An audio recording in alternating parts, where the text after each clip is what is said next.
ವೀಕ್ಷಕರೇ ಟಿವಿ 24 ಪ್ಲಸ್ಗೆ ಸ್ವಾಗತ. ನಾನು ಪೂಜಾ ಹನುಕುಪ್ಪಿ. ಬೆಳಗಾವಿಯಲ್ಲಿ ಸಕಾಲಕ್ಕೆ ಚಿಕಿತ್ಸೆ ಸಿಗದೆ ಗರ್ಭದಲ್ಲೇ ಮಗು ಸಾವನ್ನಪ್ಪಿದ್ದು, ಸಾವು ಬದುಕಿನ ಮಧ್ಯೆ ಗರ್ಭಿಣಿ ರಾಧಿಕಾ ಗಡಹಳ್ಳಿ ಹೋರಾಟ ಮಾಡುತ್ತಿದ್ದು, ಬೆಳಗಾವಿ ಜಿಲ್ಲೆಯ ಖಾಸಗಿ ಆಸ್ಪತ್ರೆಯ ದನದಾಹಕ್ಕೆ ಗರ್ಭಿಣಿ ಪ್ರಾಣಕ್ಕೆ ಕುತ್ತು. ಇದರ ಬಗ್ಗೆ ಸಂಪೂರ್ಣ ಮಾಹಿತಿ ಇಲ್ಲಿದೆ ನೋಡಿ.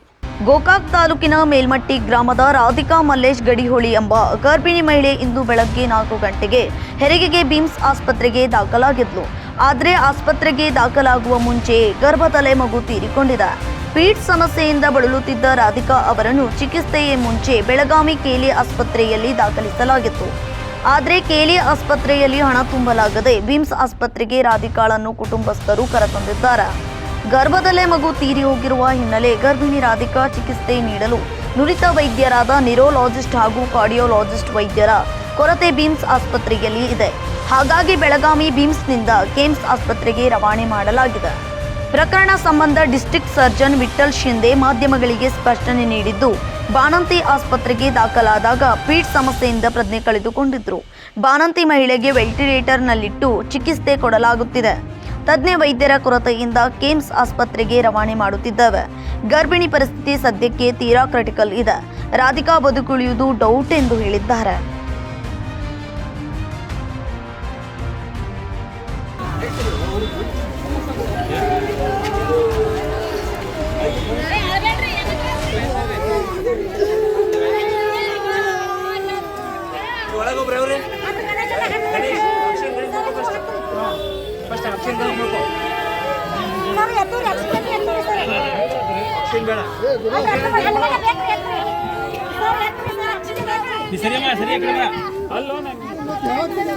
ಅಲ್ಲ ನಾವು ಮುಂದಿದ್ದಾರೆ ನನಗೆ ಬರ್ತೀಯಲ್ಲಿ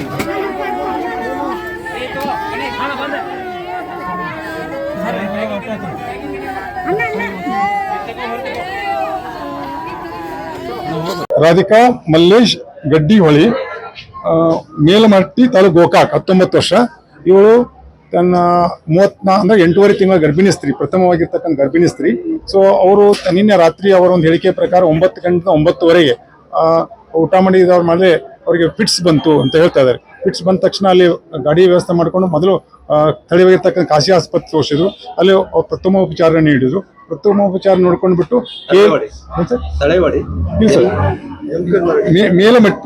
ಮೇಲಮಟ್ಟಿಯಿಂದ ಯಮಕನ್ಮಡಿ ಆಸ್ಪತ್ರೆಗೆ ಪಡ್ಲ ಆಸ್ಪತ್ರೆಗೆ ಬಂದರು. ಸೊ ಅಲ್ಲಿಂದ ಅವರು ಪ್ರಥಮ ಉಪಚಾರ ಮಾಡ್ಕೊಂಡ್ಬಿಟ್ಟು ಸೊ ಅದಕ್ಕೆ ಅನಂತರ ಕೇಲಿ ಆಸ್ಪತ್ರೆ ಹೆಚ್ಚಿನ ಉಪಚಾರ ಬೇಕಾಗಿ ಕೇಲಿ ಆಸ್ಪತ್ರೆಗೆ ಕರ್ಕೊಂಡ್ ಬಂದಿದ್ದಾರೆ. ಕೇಲಿ ಆಸ್ಪತ್ರೆಗೆ 1 ಗಂಟೆಗೆ ರಾತ್ರಿ ಬಂದಿದ್ದಾರೆ. ಅವರು ಉಪಚಾರ ಮಾಡಿದ್ದಾರೆ. ಉಪಚಾರ ಮಾಡ್ತಾ ಸಂದರ್ಭದಲ್ಲಿ ಐಸಿಯುಗೆ ಹೇಳ್ಕೊಂಡು ಅಡ್ಮಿಟ್ ಮಾಡ್ಬೇಕಂತ ಹೇಳಿದ್ದಾರೆ. ಅವಾಗ ಅಲ್ಲಿ ಪ್ರಜ್ಞೆ ತಪ್ಪಿದೆ ಮತ್ತು ಅವ್ರಿಗೆ ಮತ್ತೆ 3-4 ಸಾವಿರ ಫಿಟ್ಸ್ ಬಂದಿದೆ. ಸೊ ಆ ತಕ್ಷಣ ಅವ್ರಿಗೆ ಏನು ಉಪಚಾರ ಮಾಡ್ಬೇಕಂದ್ರೆ ಬಯಲಿಗೆ ಟ್ಯೂಬ್ಗಳನ್ನ ಹಾಕಿ ವೆಂಟಿಲೇಟರ್ದಾಗ ಇಟ್ಟಿದ್ದಾರೆ. ಸೊ ವೆಂಟಿಲೇಟರ್ದಾಗ ಇಟ್ಟು ಎಲ್ಲ ಅವ್ರಿಗೆ ತಿಳಿಸಿ ಹೇಳಿದ್ದಾರೆ, ಈ ರೀತಿ ತೊಂದರೆ ಆಗ್ತದೆ ಅಂತ ಕೊಂಡು. ಸೊ ಅವಾಗ ಸಂಪೂರ್ಣವಾಗಿ ಪ್ರಜ್ಞೆಹೀನ ಆಗಿದ್ದಾಳೆ. ಅಲ್ಲೇ ಮಗು ಕೂಡ ತೀರ್ಕೊಂಡಿದೆ. ಸೊ ಆ ನಂತರ ಅವ್ರಿಗೆ ಹೆಚ್ಚಿನ ಉಪಚಾರ ಬೇಕು ಮತ್ತು ಹಣಕಾಸಿನ ತೊಂದರೆ ಇರೋದ್ರಿಂದ ನಮ್ಮ ಆಸ್ಪತ್ರೆ ಕಳಿಸಿಕೊಟ್ಟಿದ್ದಾರೆ. ಸೊ ನಮ್ಮ ಆಸ್ಪತ್ರೆ ಬೆಳಗಿನ 4 ಗಂಟೆಗೆ ಬಂದಿದ್ದಾರೆ. ಬಂದು ನಮ್ಮ ಎಲ್ಲ ಆಸ್ಪತ್ರೆ ವೈದ್ಯರು ಅದನ್ನ ಸಂಪೂರ್ಣವಾಗಿ ಎಲ್ಲ ಬೇರೆ ಮೆಡಿಸಿನ್ ವೈದ್ಯರು, ಅದೇ ರೀತಿ ಸರ್ಜಿಕಲ್ ವೈದ್ಯರು, ಜೊತೆಗೆ OB ಅಂದ್ರೆ ಸ್ತ್ರೀರೋಗ ತಜ್ಞ ಎಲ್ಲ ಕೂಡ್ಕೊಂಡು ಉಪಚಾರ ಮಾಡ್ತಾ ಇದ್ದಾರೆ. ಈಗಾದರೂ ಕೂಡ ಅದಕ್ಕೆ ವೆಂಟಿಲೇಟರ್ದನ್ನು ಹಾಕ್ತಾ ಇದ್ದೀವಿ, ವೆಂಟಿಲೇಟರ್ ಆಗಿದೆ ಮತ್ತು ಔಷಧಗಳನ್ನು ಮುಂದುವರಿಸ್ತಾ ಇದ್ದೀವಿ. ಮತ್ತು ಕಂಡೀಷನ್ ಇಸ್ ಕ್ರೂಷಿಯಲ್ ಅಂದ್ರೆ ಸೀರಿಯಸ್ ಇದೆ. ಅವರ ಎಲ್ಲ ಸಂಬಂಧ ಜೊತೆ ಕೂಡ ಮಾತಾಡಿದ್ದೀವಿ. ಸೊ ಮಾತಾಡಿದಾಗ ಅವ್ರು ತಿಳಿಸಿ ಹೇಳಿದ್ದೀವಿ. ಸೊ ಇನ್ನೂ ಏನಾದರೂ ಸ್ವಲ್ಪ ಉಳಿಸ್ಕೊಳ್ಳತಕ್ಕಂಥದ್ದು ಪ್ರಯತ್ನವನ್ನು ಮಾಡ್ತಾ ಇದ್ದೀವಿ. ಸೊ ಹೆಚ್ಚಿನ ಉಪಚಾರ ಬೇಕಂತ ಉದ್ದೇಶದಿಂದ ಸೊ ಅವರಿಗೆ ನಾವು ಹುಬ್ಬಳ್ಳಿಗೆ ಕಳಿಸ್ತಕ್ಕಂಥ ವಿಚಾರಗಳನ್ನು ಮಾಡಿದ್ದೇವೆ. ಅವ್ರಿಗೆ ಹೊಂದಿದ್ದಾರೆ. ಸೊ ಉಚಿತವಾಗಿ ಹುಬ್ಬಳ್ಳಿ ಕೇಮ್ಸ್ ಆಸ್ಪತ್ರೆ ಕಳಿಸಿಕೊಡ್ತೀವಿ. ಯಾಕಂದ್ರೆ ಅಲ್ಲಿ ಕಾರ್ಡಿಯಾಲಜಿಸ್ಟ್ ಇದ್ದಾರೆ, ಅಂದ್ರೆ ಹೃದಯ ತಜ್ಞರಿದ್ದಾರೆ, ಜೊತೆಗೆ ನ್ಯೂರೋಲಜಿಸ್ಟ್ ಇದ್ದಾರೆ, ನ್ಯೂರೋ ಸರ್ಜನ್ ಇದ್ದಾರೆ. ಇನ್ನೂ ಏನಾದರೂ ಮಾಡ್ಲಿಕ್ಕೆ ಅವಕಾಶ ಇದೆ ಅಂತ ಮಾಡ್ಕೊಂಡ್ಬಿಟ್ಟು ವಿಚಾರ ಮಾಡ್ತಾರೆ. ಅದಕ್ಕೆ ನಮ್ಮ ವೈದ್ಯರನ್ನು ಕರ್ಕೊಂಡು ಅಲಾಂಗ್ ವಿತ್ ವೆಂಟಿಲೇಟರ್ ನಾವು ಕಳಿಸ್ಕೊಡ್ತಾ ಇದ್ದೀವಿ. ಇಲ್ಲಿವರೆಗೆ ಅವ್ರಿಗೆ ಉಚಿತವಾಗಿರ್ತಕ್ಕಂಥ ಟ್ರೀಟ್ಮೆಂಟ್ ಕೊಡ್ತಾ ಇದ್ದೀವಿ. ಇನ್ನೂ ಆಗಿಲ್ಲ, ಇನ್ನೂ ಇಲ್ಲ, ಒಳಗಡೆ ಇದೆ. ಸೊ ಅದಕ್ಕಾಗಿ ರಕ್ತ ಸುಮಾರು ಈಗ ನಮ್ಮ ಪ್ರಕಾರ ಇಲ್ಲಿ ಬಂದ ಬೆಳಗ್ಗೆ ನಮ್ಮ ಮಗು ತೀರ್ಕೊಂಡಿದೆ. ಸೊ ಡೆತ್ ಆಗಿತ್ತು. ಸೊ ಅದಕ್ಕೆ ನಾವೇನ್ ಮಾಡಿದೀವಿ, ರಕ್ತ ತಪಾಸಣೆ ಮಾಡ್ಕೊಂಡಿದೀವಿ. ರಕ್ತ ತಪಾಸಣೆ ಬರ್ತಾ ಇದಾವೆ ಈಗ. ಸೊ ಮಾಡ್ಕೊಂಡು ಸೊ ಅದಕ್ಕೆ ಅವ್ರಿಗೆ ವಿಚಾರ ಮಾಡ್ಕೊಂಡು ಅದ್ರ ಬೇರೆ ಬೇರೆ ಔಷಧ ಅದನ್ನು ಕೂಡ ಮಾಡ್ತಾ ಇದೀವಿ. ಅದೇ ಅದಕ್ಕೆ ನ್ಯಾಚುರಲ್ ಆಗಿ ಮಾಡ್ಬೇಕಂದ್ರೆ ಆಪರೇಷನ್ ಮಾಡಕ್ ಮಾಡಲ್ಲ. ಆಪರೇಷನ್ ಮಾಡಿದ ತಕ್ಷಣ ಆಗಿ ಬಹಳ ಅತಿ ಸೀರಿಯಸ್ ಆಗಿ ಹೋಗ್ಬಿಡ್ತಾಳೆ. ಸೊ ಅದಕ್ಕೆ ಬೇರೆ ಪದ್ಧತಿ ಪ್ರಕಾರ ಅದಕ್ಕೆ ನಾವು ಮಾಡಬೇಕಾಗ್ತದೆ ಅದನ್ನ ಮಾಡ್ತಕ್ಕಂಥ ಇಲ್ಲ KMC ಹುಬ್ಬಳ್ಳಿಗೆ ಹೊಂದಿದ್ದಾರೆ. KMC ಹುಬ್ಬಳ್ಳಿ ವೈದ್ಯರ ಜೊತೆ ಮಾತಾಡಿದೀವಿ. ಸೊ ಅವರು ಕೂಡ ಕಳಿಸ್ಕೊಡ್ತಕ್ಕಂಥ ವ್ಯವಸ್ಥೆ ಮಾಡಂತ ಹೈ ಇದಿದ್ದಾವೆ. ಸೊ ಅವ್ರು ಮಾಡ್ಬೋದಿತ್ತು ಅಲ್ಲ ಅಲ್ಲಿ ಅಂದ್ರೆ ಅವ್ರ ಒಂದು ಹಣಕಾಸಿನ ಮುಗ್ಗಟ್ಟಿರ್ತದೆ. ಸೊ ಹಣಕಾಸಿನ ಮುಗ್ಗಟ್ಟಿರ್ತದೆ. ಸೊ ಪರಿಸ್ಥಿತಿ ಇರ್ತದೆ. ನಮ್ಮಲ್ಲಿ ಏನಾಗ್ತದೆ ಅಂದ್ರೆ JSSK ಅಂದ್ರೆ ಈ ಬಾಣಂತಿಯರಿಗೆ ಮತ್ತು ಇವರಿಗೆ ಗರ್ಭಿಣಿಯರಿಗೆ ಅತ್ಯಂತ ಉಚಿತವಾಗಿ ಸರ್ಕಾರ ಉಚಿತ ಟ್ರೀಟ್ಮೆಂಟ್ ಇದೆ. ಸೊ ಅದಕ್ಕೆ KMC ಅಲ್ಲಿ ಕೂಡ ಉಚಿತ ಟ್ರೀಟ್ಮೆಂಟ್ ಇದೆ. ಅಲ್ಲ, ಈಗ ಯಾವುದೇ ಪ್ರೈವೇಟ್ ಹಾಸ್ಪಿಟಲ್ ಸೀರಿಯಸ್ ಆದಾಗ ಮೊದಲು ಟ್ರೀಟ್ಮೆಂಟ್ ಮಾಡಿದ್ದಾರೆ ಅವರು ಕೂಡ ಕೆಲವರು ಮಾಡಿದ್ದಾರೆ. ಸೊ ಇಂಟಿಬೇಷನ್ ಮಾಡಿದ್ದಾರೆ, ವೆಂಟಿಲೇಟರ್ ಹಾಕಿದ್ದಾರೆ. ಮುಂದೆ ಫರ್ದರ್ ಟ್ರೀಟ್ಮೆಂಟ್ಗೆ ICU ಇಡಬೇಕಾಗ್ತದೆ. ಸೊ ಅವ್ರು ವಿಚಾರ ಮಾಡಿದಾಗ ಸೊ ಇಲ್ಲ, ಸೊ ಆರ್ಥಿಕ ಮುಗ್ಗಟ್ಟು ಆಗ್ತದೆ. ಅವ್ರ ಜೊತೆ ಅವ್ರ ರಿಲೇಟಿವ್ಸ್ ಹೇಳಿದ ಪ್ರಕಾರ ಆರ್ಥಿಕ ಮುಗ್ಗಟ್ಟು ಆಗ್ಬಹುದು. ಇನ್ನು ಎಷ್ಟು ದಿನ ಮುಂದೆ ಹೋಗ್ತದೆ ಆಗಲ್ಲ. ಸೊ ಅದಕ್ಕೆ ಅವ್ರಿಗೆ ಇದಕ್ಕೆ ನಮ್ಗೆ ಕಳಿಸ್ಕೊಟ್ಟಿದ್ದಾರೆ. ಟೋಟಲ್ ಎಷ್ಟು ಹಾಸ್ಪಿಟಲ್ಗೆ ಓಡಾಡಿದ್ದಾರೆ ಸರ್ ಈಗ? ಸೊ ನನ್ಕಿಂತ ಮುಂಚೆ 2 ಹಾಸ್ಪಿಟಲ್ಗೆ ಓಡಾಡಿದ್ದಾರೆ. ಸೊ 2 ಖಾಸಗಿ ಆಸ್ಪತ್ರೆ ಓಡಿದ್ದಾರೆ, ನಮ್ಮ ಕಡೆ ಬಂದಿದ್ದಾರೆ. ಸೊ ನಾವೀಗ ಸದ್ಯಕ್ಕೆ ಅಂದ್ರೆ ವೆಂಟಿಲೇಟರ್ ಆಗಿದ್ದಾರೆ. ಸೊ ಅವ್ರಿಗೆಲ್ಲ ಕನ್ವಿನ್ಸ್ ಮಾಡಿದ್ದೇವೆ, ಅವ್ರ ರಿಲೇಟಿವ್ಸ್ ಎಲ್ಲ ತೋರಿಸ್ಕೊಂಡಿದ್ದೀವಿ, ಹೇಳಿದ್ದೇವೆ. ಈಗ ಈಗ ಈಗ ಈಗ ಅದಕ್ಕಾಗಿ ಇಮಿಡಿಯೇಟ್ಲಿ ಒಂದು 15-20 ನಮ್ಮ ಒಂದು ಪದ್ಧತಿ ಪ್ರೊಸೀಜರ್ ಇರ್ತದೆ. ಸೊ ಅದಕ್ಕೆಲ್ಲ ನಾವು ಆಂಬ್ಯುಲೆನ್ಸ್ ತರಿಸಬೇಕು. ಬಂದ ತಕ್ಷಣ ಅದ ವ್ಯವಸ್ಥೆ ಮಾಡ್ಕೊಂಡ್ಬಿಟ್ಟು ಒಂದು 15-20 ನಿಮಿಷ ಒಂದು ಟೀಮ್ ಜೊತೆ ಕಳಿಸ್ಕೊಡ್ತಕ್ಕಂಥ ವ್ಯವಸ್ಥೆ ಕೂಡ ಮಾಡ್ತಾ ಇದ್ದೀವಿ. ಧನ್ಯವಾದ. ಡಾಕ್ಟರ್ ವಿಠಲ್ ಶಿಂದೆ, ಜಿಲ್ಲಾ ಶಾಸಕರು ಬೆಳಗಾವಿ.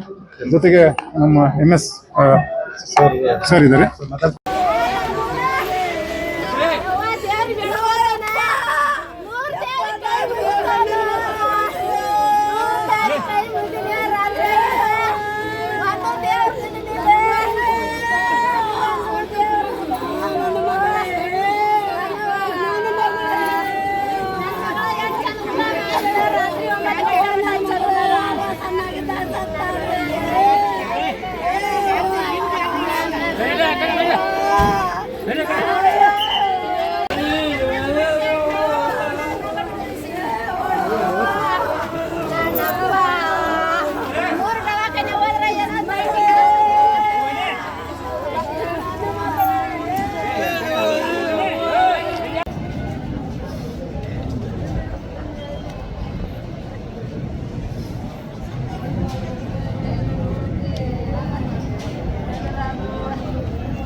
ನಿನ್ನೆ ಏನ್ ಮಾಡಿದ್ರೆ ಡೈರೆಕ್ಟ್ ಆಗಿ ಅವ್ರಿಗೆ ಒಂದ್ ಸ್ವಲ್ಪ 8 ಗಂಟೆ ಸುಮಾರು ಸ್ವಲ್ಪ ತಲೆನೋವು ಸ್ಟಾರ್ಟ್ ಆಯ್ತು.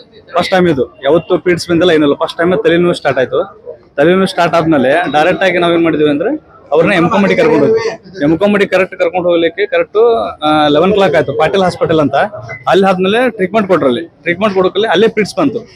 ಅಲ್ಲೇ ಪಿಡ್ಸ್ ಫಸ್ಟ್ ಟೈಮ್ ಪಿಡ್ಸ್ ಬಂದಿದ್ದು ಅವ್ರಿಗೆ 8 month ಅಲ್ಲಿ. ಜ್ವರನೂ ಬಂದಿಲ್ಲ, ಯಾವತ್ತು 1 day ಏನೂ ಆಗಿರೋದಿಲ್ಲ. ಅವತ್ತು ಫಸ್ಟ್ ಟೈಮ್ ಪಿಡ್ಸ್ ಬಂದಿದ್ದು. ಪಿಡ್ಸ್ ಬಂದ ತಕ್ಷಣ ಇಮಿಡಿಯೇಟ್ಲಿ ಅವರು ಡಾಕ್ಟರ್ ಟ್ರೀಟ್ಮೆಂಟ್ ಕೊಟ್ಟದ್ಮೇಲೆ ಡೈರೆಕ್ಟ್ ನೀವು ಕೇಲಿಗೆ ನಾನು ಅಪೇರ್ ಮಾಡ್ತೇನೆ, ಕೇಲಿಗೆ ತೊಗೊಂಡು ಹೋಗಿ ಅಲ್ಲಿ ನಿಮ್ಗೆ ವಾಶ ಆಗುತ್ತೆ, ಇಮಿಡಿಯೇಟ್ಲಿ ಕ್ಲಿಯರ್ ಆಗುತ್ತೆ. ಒಂದು 2-3 hours ಅಂತ ಹೇಳೋಕಿಲ್ಲ, ನಾವು ಇಮಿಡಿಯೇಟ್ಲಿ ಕೇಲಿಗೆ ಬಂದ್ವಿ. ಕೇಲಲ್ಲಿ ಯಾವುದೇ ತರ ನಮಗೆ ಸರಿಯಾಗಿ ಟ್ರೀಟ್ಮೆಂಟ್ ಕೊಡಲಿಲ್ಲ. ಹಿಂಗಾಗಿ ನಾವೇನ್ ಮಾಡಿದ್ವಿ ಅಂದ್ರೆ ಬರೀ ಅದು ಇದೊಂದು ಮಾತಾಡೋದಕ್ಕೆ ಡೈರೆಕ್ಟ್ ಆಗಿ ನಾವು ಸಿವಿಲ್ ಹಾಸ್ಪಿಟ್ಲಿಗೆ ಶಿಫ್ಟ್ ಆದ್ವಿ.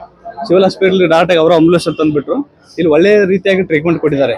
ಜಸ್ಟ್ ತಲೆಯಲ್ಲಿ ಮಿದುಳಿಗೆ ಏನು ಇದಾಗಿದೆ ಸರ್ನ ಹುಬ್ಳಿಗೆ ಶಿಫ್ಟ್ ಆಗಿ KMCಗೆ ನಾವು ಎಲ್ಲ ಇಲ್ಲಿಂದ ವ್ಯವಸ್ಥೆ ಮಾಡ್ತೇನೆ ಅಂತ ಹೇಳಿದ್ರು. ಯಾವುದೇ ರೀತಿ 1 ರೂಪಾಯಿ ಕಾಸ್ಟ್ ತಗೊಂಡಿಲ್ಲ.